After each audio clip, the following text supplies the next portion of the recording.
Theatrical Shenanigans with Jessie Salsbury. Hello there, and welcome to the latest instalment of the 6th series of Theatrical Shenanigans. We are starting to steer towards the end of the series, but not to worry, we still have plenty more in the way of audio drama and chat for you to enjoy, starting with today.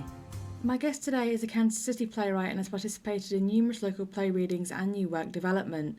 Since 2014, she's been a playwright for the 365 Women a Year, a playwriting project. She's a proud member of the Dramatists Guild, and her work focuses on female protagonists, small towns, and modern lived experiences. If all that wasn't enough, she's also had a relationship with Theatrical Shenanigans since the very beginning, when her play The Last Week was part of our very first season. She was also a featured playwright in our Play a Day special back in February 2025 with her play Truthful Obituary. It's a great thrill to have her here. Welcome, Jessie Salsbury. Hello. Thanks for having me. It's an absolute thrill to have you here. So, as always, we go back to the very beginning. How did you get your start in the arts world? Well, I got my start in theater actually in high school. I got involved in more doing tech behind the scenes. I did a little bit of acting, and then I did theater in college. And then when my son was little, I didn't do a whole lot of theater. And I started writing again when he got a little bit older, probably about 10 years ago. But yeah, high school, even though we were a small school, we had a nice little theater program. My nephews have a great theater program, even though they go to a small school, and that's very encouraging to see, even though they have big sports as well. It's fun to watch them participate in theater and them have a very robust theater program, even though the sports are big too. It's always been very encouraging to see young kids get involved in theater early. Oh yeah, definitely. I couldn't agree more. Um, so as a playwright, do you have any preferred subjects that you like to write about or genres you choose to write in, or is it just a little bit of everything? I tend, even though I try not to, I try to branch out. I always go back to my childhood and farm stories and family stories, and I tend to write about things that are kind of cathartic for my childhood. So I always tend to go back to that. And I'm not Hmm. big on writing comedies. I've tried, and sometimes there's some humor in my stories, but that tends to be what I gravitate um, back towards over and over again. And I prefer short form playwriting. I've written some longer plays, but I definitely like the 10-minute format because you can really get something out very quickly if you're upset about something. And that's really what I do a lot of times. If I'm upset, I'll get a short story out in a Mm. play in that Yeah. format. And you've been involved in the 365 Women a Year playwriting project. How did you get involved with them and what was that like?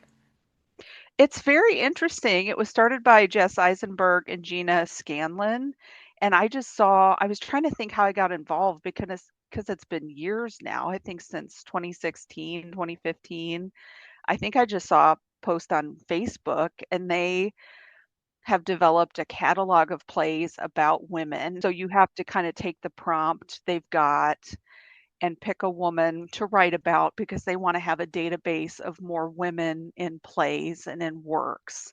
And Mm. so it's just a brilliant concept. And so they want to develop a database of women in plays. And I just really love the project. And so if you're interested in writing, I would encourage anybody listening to this to kind of Google it and pick a woman to write about and then submit to them, and just really support their mission because they've done a great job over the years of just compiling plays. And then anyone who wants to perform the plays, they've developed a great database of plays by topic, plays by the woman that's been written about, Mm. kind of the year or topic of the woman. So it's a really great project to get involved in. Now, obviously, we've produced a couple of your pieces, but is there a particular play of yours that you'd like to see get a kind of a live production up on stage, and why that particular play? What's really funny that you mentioned that, Truthful Obituary was actually produced by Deb Cole and Mm. Bicycle Face Productions here locally Wow. in Lawrence, Kansas. So Deb Cole, I know she's been on the Yes. podcast and is a friend of yours. So Hmm. when you mentioned that, I was like, that's funny because she just produced mine. Um, locally. So that was really great to see in person because obviously the radio version was incredible to listen to. And I just appreciate you producing them because I've got family that lives out of town and can't see my shows locally. So it's great for them to hear my work and be able to send them my, shows on the podcast so they can hear my plays.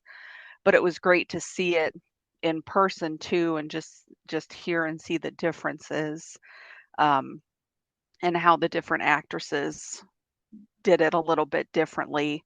But it was just fun since Deb's a friend of mine, to have her produce it in person was a real treat to have that be done. Yeah. And finally, before we move on to our play for this episode, do you have a standout moment? A moment that when you think back, there's, yeah, this is why I do this. One of my plays that's probably my most popular is Route 84 House Fire, and it's about a girl who survives a house fire and the rest of her family has disappeared and they don't know what's happened to her. And it was one of my first plays and it got performed at a conference. And I just remember in the middle of it being performed, the audience just gasping and being quiet and just feeling that tension in the play. And it was the first time hearing it performed, and I just wasn't sure how it was going to be perceived. And I just remember thinking, wow, what a cool feeling that the audience is having this reaction, and I'm in the audience to feel their reaction towards this play.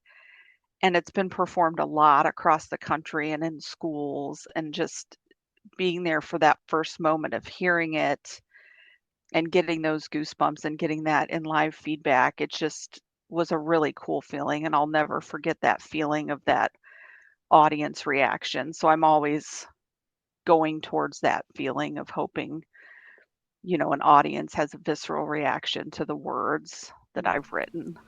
Now move on to talk about our playwright and play for this episode. Kate McLeod is a playwright, lyricist, librettist, author and former journalist. Most of her 20 plays have received productions and readings throughout the Northeast, in London and Alaska at the Edward Albee's Last Frontier Theatre Conference. She was also commissioned to write a play for the anniversary of the Lincoln Funeral Train, and if all that wasn't enough, she's a member of the Kennedy Center Playwright Incentive, the League of Professional Theatre Women, where she serves on the membership committee, and the Dramatists Guild. Kate's play today is called TeaTime, and when talking about her inspiration, Kate says, "I think we've all been in situations where finally a play is going to be produced. The cast and director are assembled pretty much without the writer's input.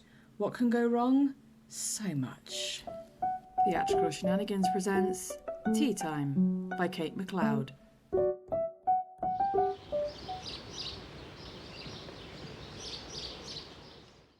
Penguins, Harry. Penguins. Look, honey, it's a paycheck.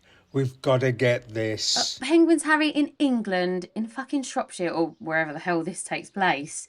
Penguins live in the Arctic or wherever. They don't hang out in the English countryside. That much I know. That's the whole point of the play, babe. What's the whole point? I... Because penguins don't live in England, Harry. It doesn't make sense. You're right as usual, but it's work. Okay, here's the explanation. The lord down the road has a private zoo. Use that as your motivation, okay? Oh, I'm sick of you giving me my motivations. Lulu, sweetie. Over here, people. On the clock, people. Let's move. This is costing me. So aggressive. I might as well be a delivery boy. Give me a hand here, Lulu, will you, for Christ's sake? Shut up, Harry. No more hands. I'm not doing it. Sweetie, listen. Don't you sweetie me. Do your own dirty work. And damn you and your penguins anyway. We're through. Honey. Through. I'm better than this. But I love you. Parthenon Productions is not going to pay us if you don't get this thing recorded. We're not going to get paid. Oh, yeah. Oh. Fine. Places and sound. The penguins are dropping like flies. The world is changing around us and we sit quietly by waiting for Armageddon. But I am at a loss for what else to do. We do nothing about Armageddon. I'm so lost as what to do. Climate change, Mother. We were warned. Al Gore. Shut up about Al Gore, Lulu. We're recording. Oh, God, for Pete's sake, with his 10,000 square foot homes and his private airplane trips to spread the CO2 gospel. Start over and sound. The penguins are dropping like flies. The world is changing around us, and we sit quietly by waiting for Armageddon. But I am at a loss for what else to do. Climate change, Mother. We were warned. Give me that line again, Lulu. Put some oomph into it. It's the end of nature as we know it. Let me hear the fear and the pathos. Climate change, Mother. We were warned. Nature, Mother. It's done for. We were warned. Better, okay, and sound.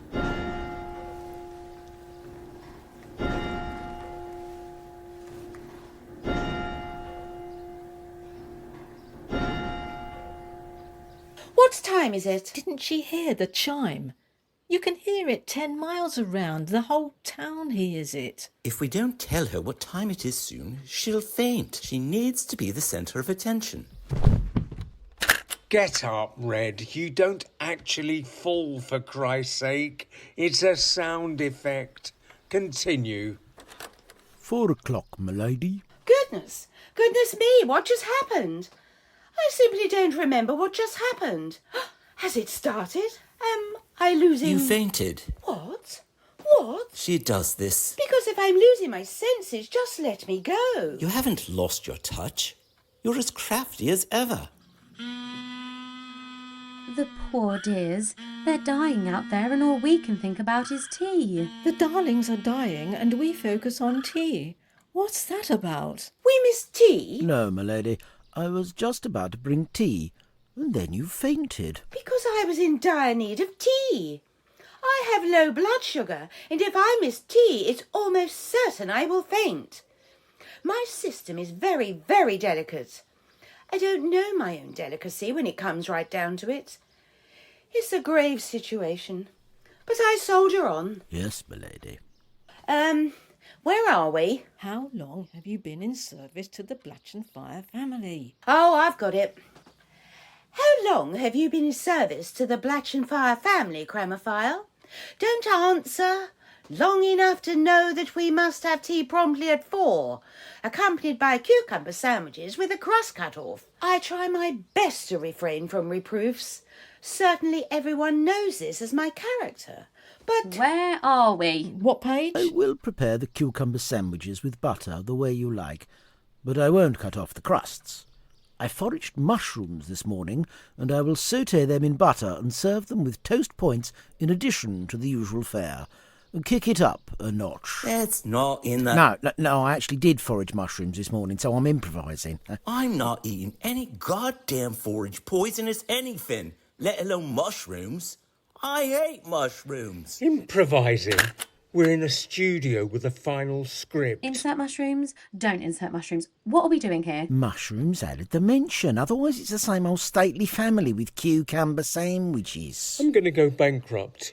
Look, I don't care what you do on your own personal time, Danny, but mushrooms are not in the final script.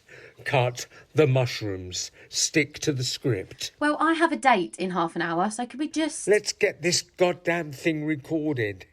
Go back to the cucumber sandwiches and don't ever say, kick it up a notch in my presence ever again, Danny.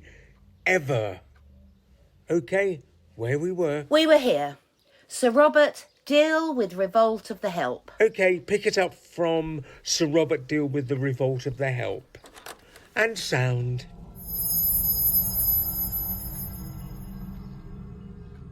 Sir Robert, deal with the Revolt of the Help. I cannot. I'm weak. Can you not assume your rightful place and deal with the escalating revolt amongst the staff? Why do I have to ask? Why? No, not the penguins. The penguins are later, okay? The cue is world-changing music. Sound and...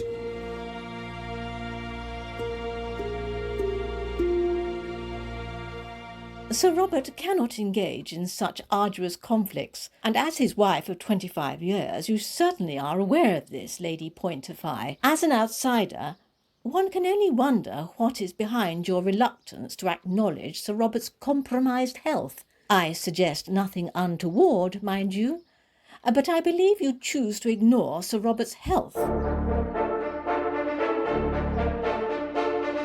We who are related, however distantly, to the Blatchenfire fortune understand that a disagreement with Crammerfile could compromise Sir Robert's fragile heart condition, put him in the hospital. I do not mean to insert myself into your private business, cousin dear. I am a mere humble relative, but since I've been trained in conflict resolution, please allow me to try and resolve the situation with the bread crusts. Oh, we couldn't. Please, please. As a distant, less fortunate yet loving member of this family, I feel it my duty to... Dearest Lydia, go out and talk to the destroyers of the environment. Leave the breadcrumbs to my parents. My dear Caroline, cousin dear, bitch, crusts. Dina, we're recording, Jesus. You hate that I'm emotionally one with my character. No, Dina. I don't like that word. It's not allowed on the radio. Go deep. Just don't say words like that. Lydia would never say the B word. Oh, I hate this script. I can easily find another Sir Robert if that's what you want, Herb. OK, people, focus and no more B words. Keep it together. My dear Caroline, cousin dear, I would happily leave the breadcrumbs to you, but you seem to allow things to escalate to the point where everyone but you is at risk of cardiac arrest. I cannot let this continue as long as I am a guest in this mansion. Tea, m'lady. Well, it is about time. Tea time. Tea time.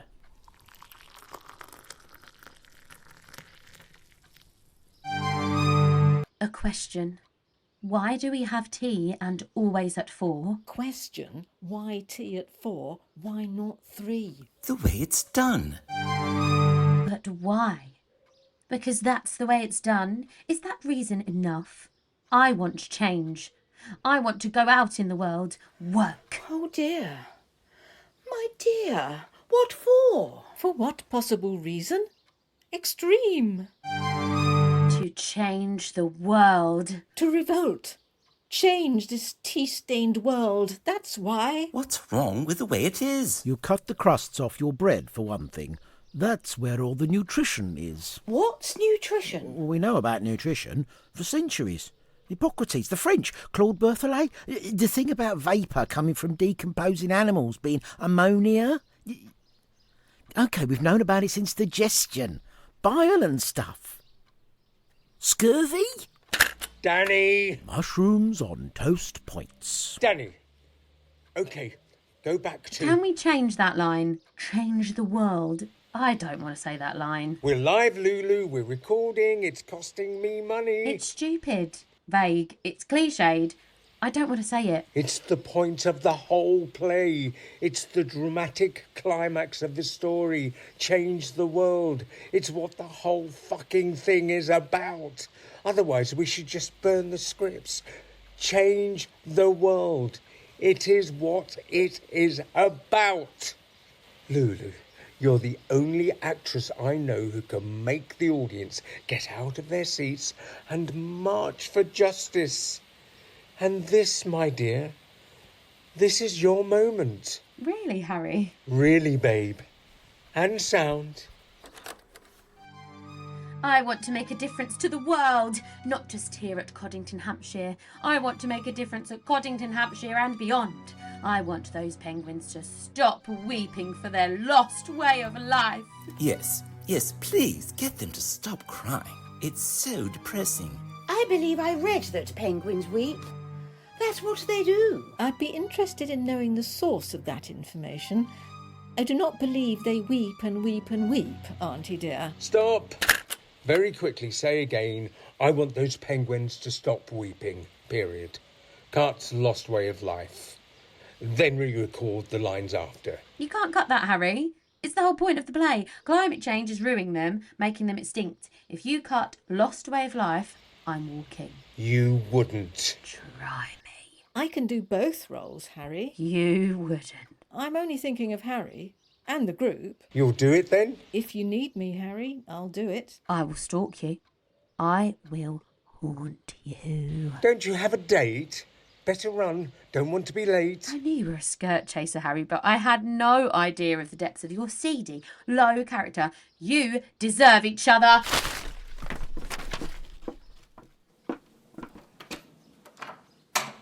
Pick it up from I Want to Make a Difference. Fill it with emotion.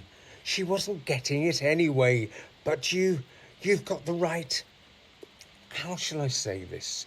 The sensitivity to play the role of Caroline. And sound. I want to make a difference to the world, not just here at Coddington, Hampshire. I want... Harry, I just can't keep playing opposite a new actress every time you have a breakup.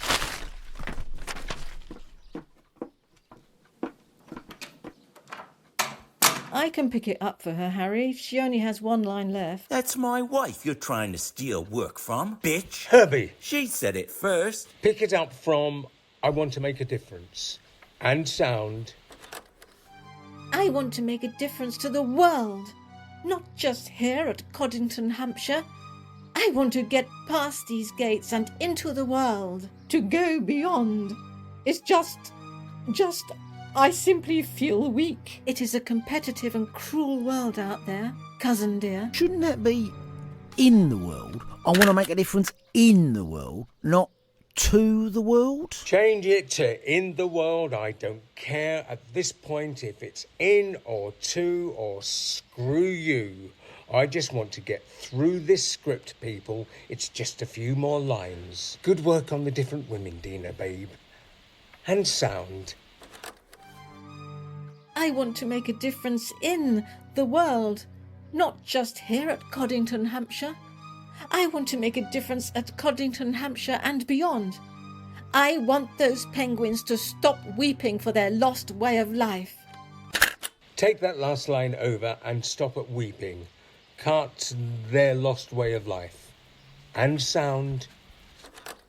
I have to say, Harry, I agree with Lulu on that point. I think that their lost way of life is the crux of the whole play. I don't see myself cutting it. I am the director of this radio series, people. People is a slight exaggeration, Harry. There's hardly anyone left. You're the director, possibly, of a skeleton crew. Don't correct me. Don't come near me. Don't say another word to me unless it's written down on this piece of paper. I am a ruined man. I'm living in my car. I gave this studio my last £350. I'm doing this for art, and all I'm getting out of you people is complaining. This is a nice little radio play in which the young daughter realises there is more to life than the estate she's been living on, and she wants to do something for the world because she's been out there, and she realises that she can be part of the solution, not the problem. Take it easy, baby. I'm still here. I feel for you, buddy. I mean, we're all in this for the art. But I just heard you say that you gave the studio your last 350 quid. How does that track with those of us who stuck it out getting paid? You're not getting paid because we don't have a product. We have nothing to sell. We're all broke. Why don't you and your current girlfriend record the whole thing over? You get your product, and I can go console my wife, whose role was pulled right out from under her. But I see no reason to stick around. I'm a professional actor. I'm union. I get paid for my work. This operation is a sham.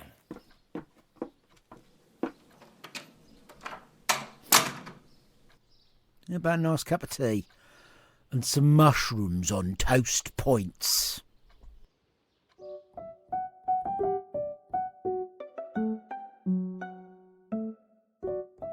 I always love a play that offers an insight into the chaos of theatre. That was Tony Targan as Herbie, Elaine Teague as Red, John Myhill as Danny, Heather Dalton as Dina, Ellie Shields as Lulu, and Steve Bergman as Harry in Tea Time by Kate MacLeod. Jessie, what did you think? I absolutely loved this play. I thought it was really fun because what I thought was fun that I got to participate with this with you is this is something so different that I could ever write because it was fun and snappy. And the way Kate had to write the characters because they had to play a character as themselves as the actors, Yeah. and then they had to play the characters inside the radio play. And so she had to be sharp enough. And we were just talking earlier about the difference between drama and comedy. And so she had to be so sharp about getting the comedy to land. I thought it was very, very well done all the way around. Yeah, no, I totally agree. I love the fact as well that even though they're kind of jumping around the kind of inner play a little bit, you're still by the end almost intrigued by this story because it sounds so ludicrous. And they're just talking about like they go from penguins to like really quite profound speeches about changing the world. And you get to the end and you think, well, now I want to know what happened to them. What's with the penguins and how does this all tie together? And they're caring characters about the penguins, but they're a little bit vapid Yeah. people that almost care about themselves. And so there's that duality of do they care about the penguins or do they not? And so I thought that was really, really well done. And then, the director trying to rein them in, and it almost got to the point of just a farce Yeah. too. It had farcical elements, which I thought was quite fun, of the director trying to rein them all in. Yeah, and then the way it escalated as well, because it started out like slightly chaotic because obviously Harry is like really worried about getting this done because he's got no money without the play. And then initially it's just kind of verbal back and forth but between them. But then as you get further on, the amount of time they're actually recording and actually doing the play seems to get shorter and shorter in between Harry going, no, we have to do this again. And then before you know it, you've got people just storming out of the room. And as I said before, it's a wonderful insight into the actual world of theatre because you do get this. You get directors who are ludicrously overstressed. You get, leading ladies who think they're above the production they're in, which Lulu certainly was and was done just beautifully. And then you get people who are there, thinking they're going to get a load of money from this, and then the bomb drops that no one's getting paid, and it almost, to me as a playwright, it rings wonderfully because as a playwright, you sometimes get to a point in a piece when you think, oh, this isn't working, and you just kind of leave it like in a folder, or if you write it in a notebook, you just leave it on the side to gather dust. And I feel like that's almost what's happened to this play. They have literally just abandoned the pages on the studio floor, and whether this play will ever get done, nobody knows. Nobody knows.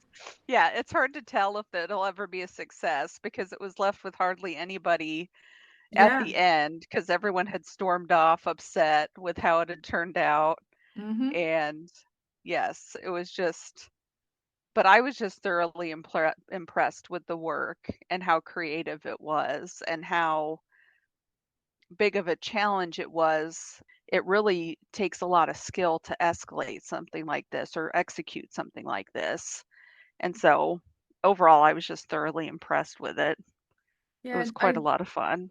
I'm always amazed when plays come in and they're between, 15 and 25 pages long, which isn't a lot in regards to page length. And so much happens in such a short space of time, but it never feels rushed. As you say, it feels almost escalatingly farcical by the end, but that's the nature of the pace. It doesn't feel forced. It doesn't feel like they're trying to squeeze everything in before the play ends. It feels like there's just enough of it for it to be sensibly ludicrous. Everybody's voices were clear when they were switching between their own persona and the persona they were playing in the radio play inside, which just takes a lot of talent to write that way. Yeah. And so it was just very impressive, especially like you said, for something that's so short to have to put all that together was just very well done. And as I say, it's farce generally tends to be a more physical style of performance. So putting it together as an audio, I always knew was going to be a challenge, but by the end, it was almost like composing because you're bringing in the various parts of this chaotic group of people and making sure it all fits just right together. And the words, they just provided wonderful support for that. So there's nothing that feels out of place. There's nothing that feels unnecessary, at least not to me anyway. No, absolutely. It was just wonderful. I had a great time with this one. But even though it's farcical, it also feels quite real as well, because as both as playwrights and people who've been involved in theatre, we know of, stock people like this. We know of probably productions that have gone this chaotic and this mad. So people, at least in the creative industry, will be able to relate to situations like this when they've had, directors who've thrown their toys out their pram or people who've just stormed out. And I think that makes it relatable despite, the farcical genre that it definitely sits in. Yes, we've all known people who've behaved like this, actors who've behaved this way, Yes. directors who've behaved this way. Yes, and so it just makes me wonder, if Kate has had these experiences and drawn on this. Absolutely, for Yeah, sure. maybe this is Kate's therapy. But yeah, no, it was a wonderful joy to produce, and there are just lines that I absolutely love. I think one of my favorite lines that I've ever had the privilege to put together is Penguins Harry in England in fucking Shropshire.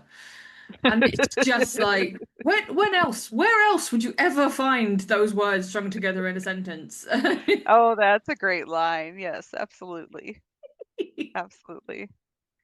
Yeah, this was fun. And again, I think it would work because obviously, as I said before, farce is a very visual genre, and I think if you were to do this live, I can see it in my mind's eye. The set would be very simple. It would just be like the door to the room, and then a couple of mics, and then you basically just see Harry keep storming in and out of a door, kind of probably slamming it with more vigor every time he leaves. Yeah. And then people's obviously storming out at the end. So it's something that can be very simply produced, but it's also very wonderful. It's so wonderfully entertaining. You don't need much to it. You don't need a massively elaborate set or complicated lighting or sound. You're just focusing on these people and their chaotic running in and out of each other's lives. Yeah, absolutely. It'd do well at like a evening of short plays, or it would do very well. Yeah, because it wouldn't need a lot of production, a lot of set pieces. Yeah, I could see this being submitted to a lot of contests and doing very well. Yeah, for sure. Okay, we are almost out of time. Jessie, your final thoughts on the piece as a whole?